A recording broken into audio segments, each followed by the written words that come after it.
Alright, today I am going to put back together my Bing 64 carburetor. This is the right hand side. I've already done it. It's all nice and clean. And then I have the left side to do, and we're going to put it all together. I didn't take a video of me taking it apart because I get too squirrely and I just take things apart.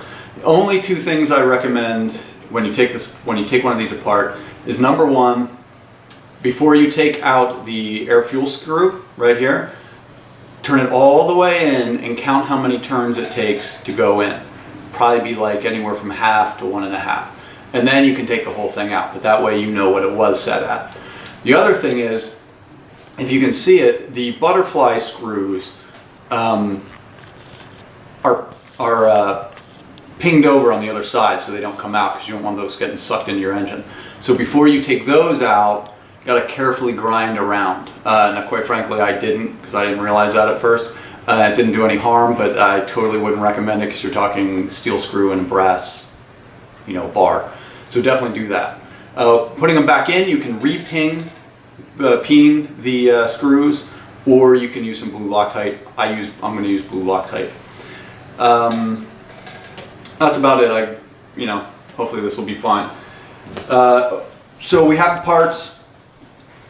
The only tools, I've got a screwdriver and I've got one socket. I'm going to use some plumber's grease on all the O-rings, and I'm going to use some blue Loctite both on the choke assembly and on the butterfly screws, some blue. And I'm going to use anti-seize on pretty much everything because I've got all new stainless screws, and anytime you're putting stainless in, you want to use some anti-seize. I also got all new O-rings. I got the O-rings and the screws from Hucky's Spares. Hans is really cool, so I would recommend him. I put all the O-rings on. You have an O-ring, because you didn't see me do that.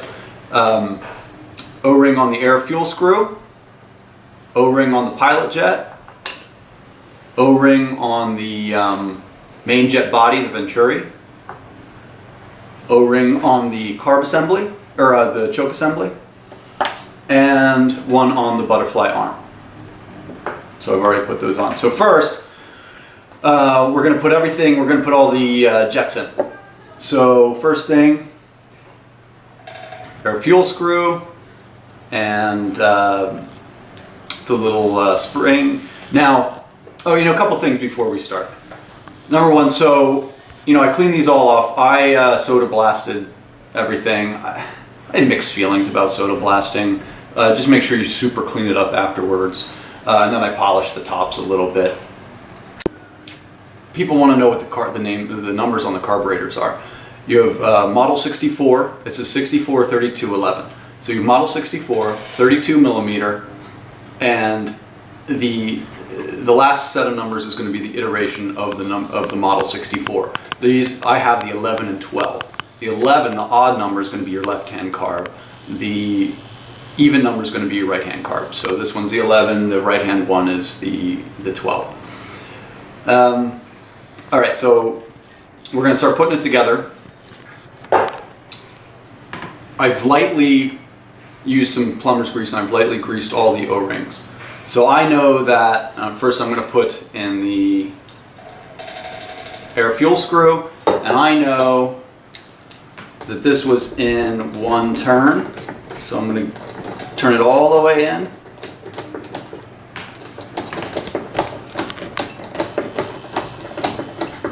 Until it's lightly seated, and I'm going to turn it out one time. Just half and one. All right. Next, I'm going to put together, I might as well throw in the pilot, which goes right there. And that just gets screwed in all the way. Again, I have a tiny bit of plumber's grease on that O-ring.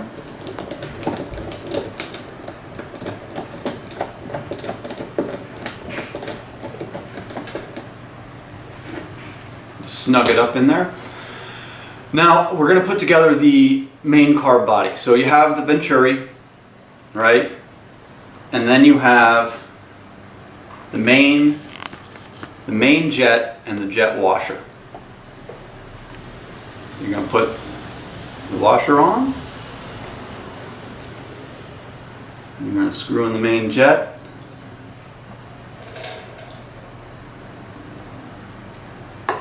And then you have some other parts here. You have the needle jet and you have the atomizer. Now, the atomizer is going to fit on top of the needle jet with the holes down.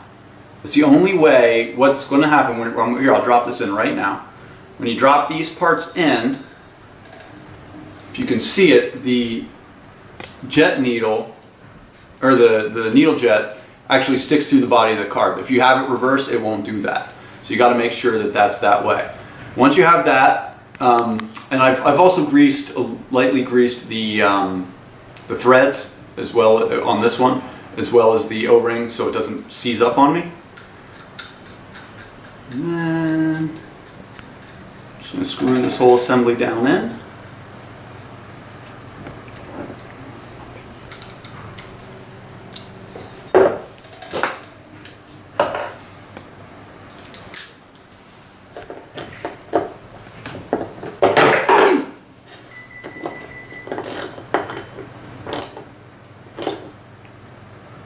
There.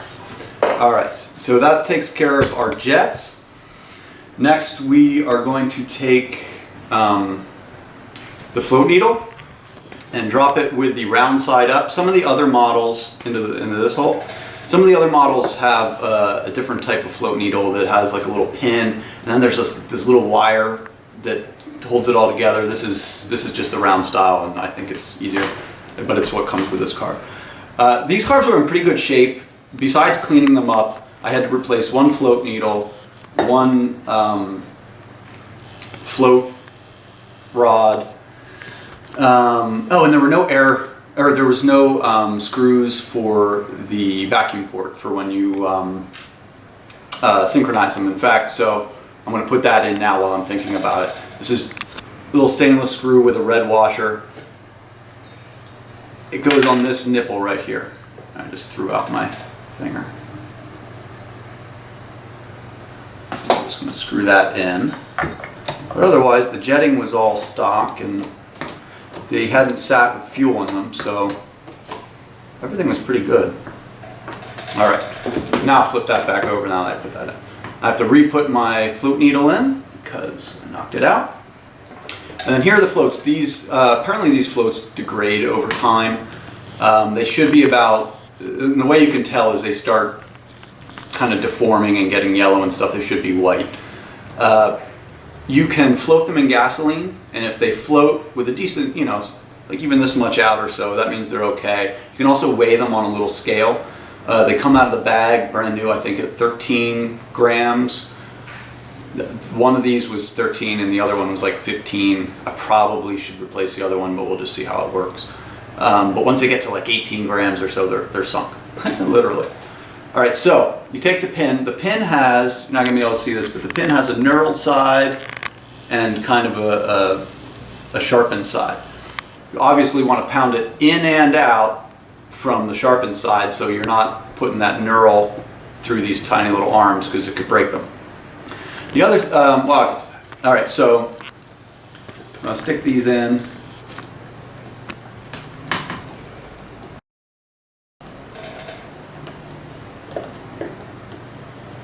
That goes in nice and easy.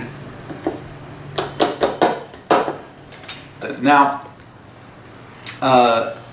so I'm much more familiar with the Mikuni and the Kian slide carbs. This is, you know, a Bing and it's CV, constant velocity. But, you know, so if anyone has any comments or concerns, you know, post them because, you know, I could do something wrong on these. I don't know, when I set the float height, I like to use a little gauge. I like an actual number, but everyone says the way you do this is you, just as the float needle, just as the bottom of the float hits the float needle, if it is if the bottom of the float is parallel with the lip here, then it's good. So I'm just gonna eyeball it, and there it is, and that looks pretty good. It looks pretty good, so I'll leave that alone. And so that is the bottom. You put your bowl back on. Now be careful, now, when you take these things apart, your best bet is to take them apart separately and keep everything separate, because there are definitely things in here that only fit on one of the carburetors, and you can't mess them up. For example, while the bowls will fit on either carburetor, this one has a little hole and it goes all the way through, and it has to be on this little brass tube. So, and they're opposite on the opposite carbs. So you got to make sure you got the right one. Oh, you know what I forgot? New cork gasket going on there. See, am I forgetting anything else? Nope, that looks like everything for internal. And I've already put the retaining thing on here. It's nice and tight. Boom, so that's the bottom of the carb. Let's do, oh, and I would definitely get the needle jet and everything in here first before you put your slide and needle back in.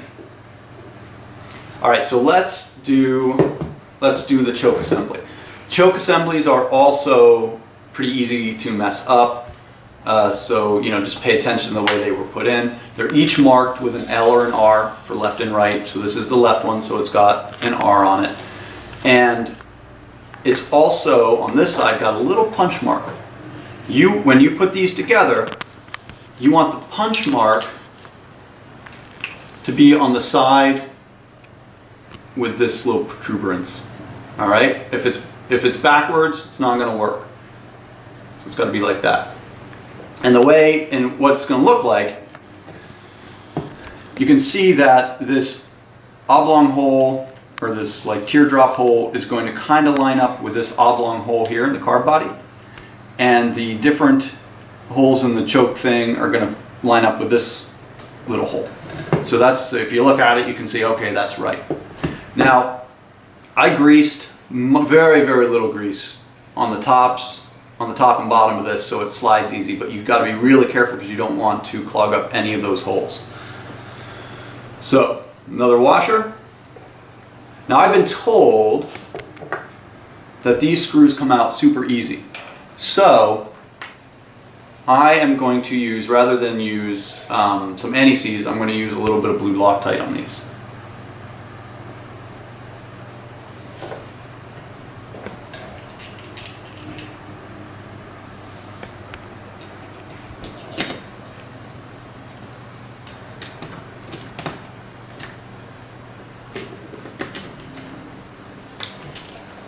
All right, next, let's put in the butterfly and the butterfly arm. So, here's a butterfly arm. Again, I've put a little more grease than I have on everything else on this O-ring, because it's going to seal in here. So, go straight in here, and before it goes all the way in,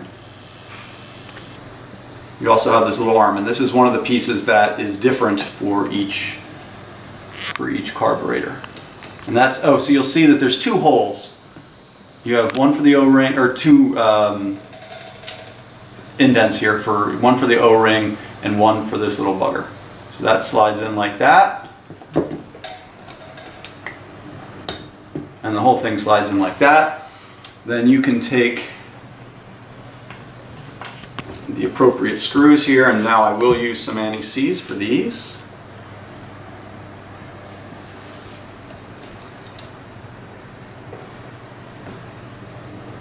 Now, you've got the arm in here and you've got to get your butterfly in. This is something, oh, you know what? This is something when you take it apart, you have to pay attention to.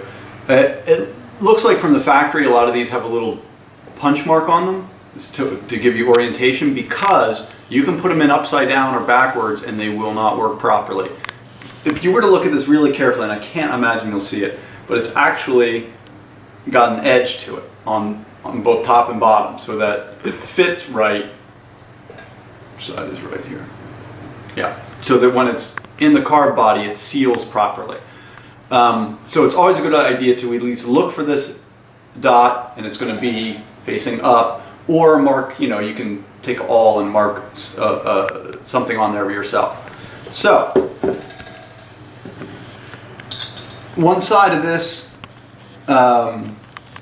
is countersunk and one side isn't. So I'm going to kind of put the countersunk end side down. I'm going to put the dot down. I'm going to slide this in. It can be a little bit of a bear to get in because I don't know why, but it is. That one went in fairly easily. I'm just going to kind of line up. And I would suggest you do this before you put the slide in, because you're going to have to kind of get your fingers in here and you're going to be measuring the light and stuff.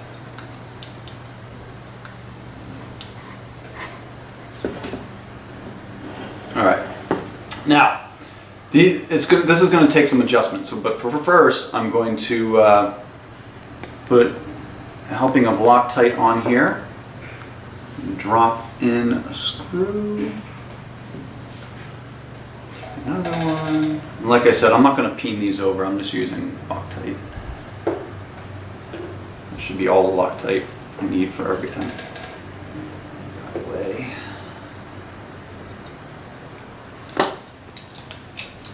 Let's switch my bit.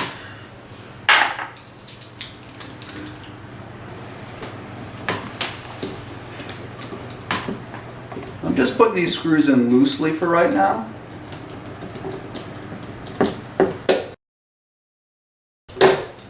Because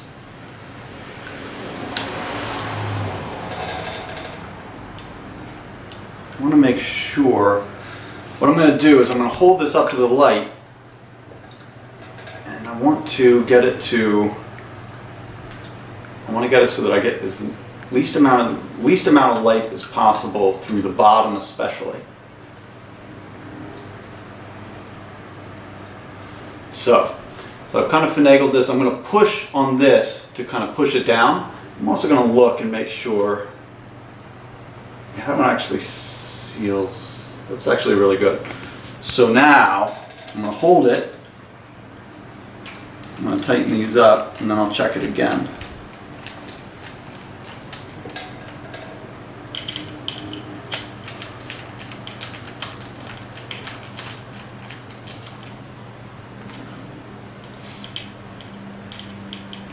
And what I'm doing, I'm pushing down on the butterfly while I do this to make sure it's nice and sealed at the bottom.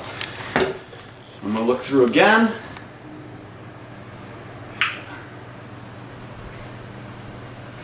Yeah, that looks good.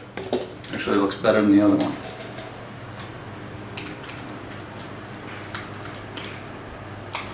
All right, so now we have all the jets in, we have the butterfly in, we have the choke on, and we have the vacuum port. So let's go ahead and put in our slide and needle. So what you have in this assembly is you have the diaphragm, and with the diaphragm, if you're going to, check to see if there's any holes or anything, hold it up to the light, see if there's any holes. There's no holes in this one, so I didn't bother to take it off, but you have 4 retaining screws. This comes off, then the diaphragm comes off.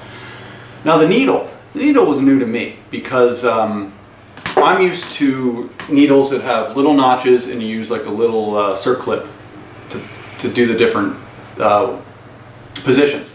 On these, and apparently that's the way it is on the newer 64 carbs. On this, you actually the needle has little notches on it and you push and pull while you wiggle to get the position. I kind of find it hard to see if I'm in the right position, so I would also measure with calipers to make sure you're in the proper position. I know Haynes said, to the extent that you want to believe Haynes, that the first needle was right for the 74 R96, which is what this carb is off of. So that's what I have it at. I polished up the slide a little bit, but everything looked pretty good, so I didn't do much to it. Now the other thing is, you can only put this in, because you might be like, oh, I'm afraid, which way am I going to put it? You can only put it in one way. There is a little tab on the diaphragm and in the body of the carb, and you line those up. Carefully drop the needle into the needle jet,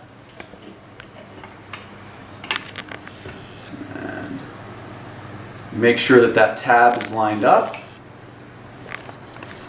And then you take your carb top, and this is it, right, for this model. However, on the later models, they have, this is the model number, they have springs in here. And a lot of people recommend that you put springs in the older models that don't have these because the slides sometimes stick, and apparently it's better throttle control and this sort of thing. So I got the springs. There's two different types of springs. The earlier springs are heavier, the later springs are lighter. I know Tom Cutter from Rubber Chicken Racing, who's actually redoing my engine now, he likes the lighter springs, so that's what I got. These are on mid 80s to mid 90s, R100s and R80s. That's the number. All right, so I put that in. I've got my diaphragm in.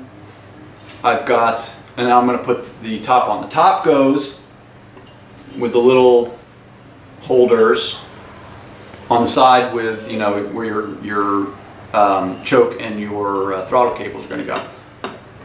This is just going to go right down. Make sure you don't move the doohicker, the slide, or the diaphragm. Now, my screws were all really tight in there. I had to use an impact driver to get them out, so I'm going to use a decent amount of NECs on these, both on the threads and on the underside, so that doesn't happen again. The other thing I read was you can take a piece of glass and some 220 paper and do figure eights. Flip the carb. What the hell?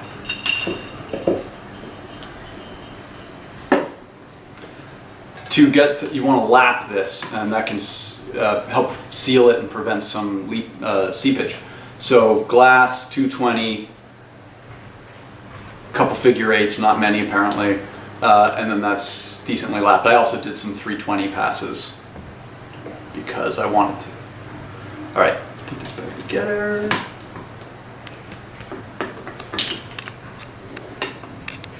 And that information came from Snowbum's site, which is like BMW Motorcycle Tech.info. He's, a guru on these things. The website's a little hard to follow sometimes, but it's really good information. All right, so now we're back where we were. So, put some NECs. Mess up my fingers.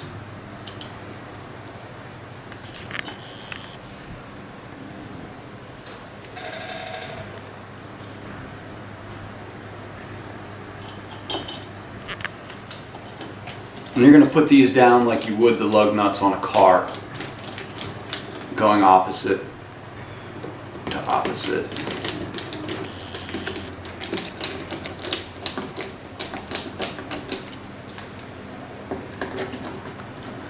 Now, to get rust off of stuff, like this top was rusty, some of these metal parts were rusty over here, the air fuel screw was rusty. I like to use Evapo-Rust, which is just a non-toxic liquid you soak stuff in. Works really well. I mean, I've used lemon juice and other things too, but granted that's cheaper, but you can reuse the Evapo-Rust. And I don't know, I think it does a great job, so I would recommend that. Cleaning wise, so I did soda blast these, and then I soaked everything, all the jets and everything in the bowls in carb cleaner. Don't soak anything rubber unless you don't mind it getting destroyed, like the old O-rings is fine, because then they're actually easy to get off if you do that. And then I spent a little bit of time with some steel wool and some polish to just get them, a little nicer. Only thing we have left now is some of the actuating arms here. So I'm going to put my other carb next to it so I know it's going to be opposite, but so first thing we're going to do, we're going to put the choke arm on. The choke arm has the little assembly here to accept the cable, and that the hole where the cable goes inward, so the nut goes outward like this. Then you put a wave washer and a nut. I'll snug that down in a sec. That'll actuate that bad boy. And then I'll tell you what, we'll put this in. So this is the idle adjustment screw. It's got a screw, it's got a heavy spring, and then it's got this like little ferrule thing. And make sure I got it right, goes up here. And what you can do, well, we'll get to that in a sec. All right, so you have two pieces. Again, this one is opposite on each carb. So again, this is another reason don't do both carbs at once, or at least keep them separate. So let's see. This one goes on this, so that this protuberance here will hit there. And then the next one goes on so that the small hole for the spring goes on the bottom, like that. And that's going to be for your throttle cable. And another wave washer and another nut. These are fairly easy because they're only half threaded. Make sure you don't cross thread.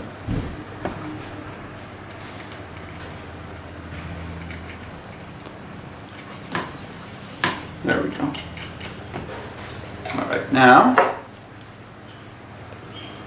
I'm going to snug this down.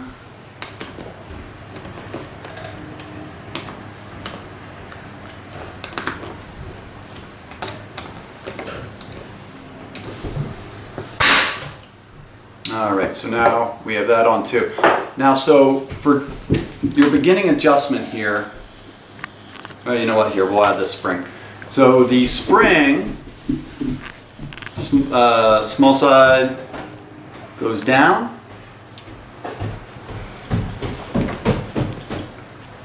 My hands are a little greasy, but I'll try to get this on.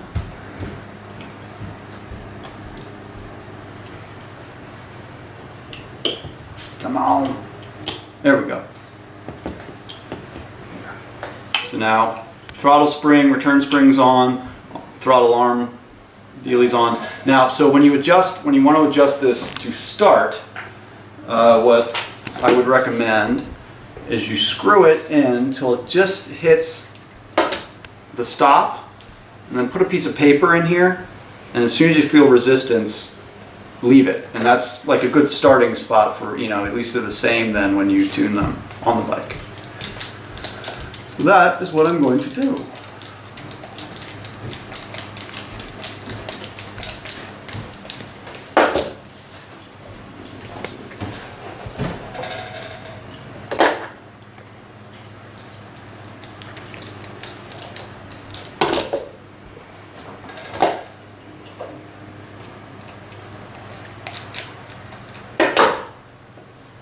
Too tight? Too tight? All right, so that's the same as the other one. So that's the basic carb. Everything works. You have, let's see, I didn't loosen these, but so you have this guy over here. You've got this guy over here. Now, I see bikes both two different ways, which I think is kind of weird. Sometimes I see the double clamps up here, sometimes I see the single clamp down here. But it seems to be that the right way is to have the double clamps on both sides of the carb. So that's it. Carburetor is done, and we're done here.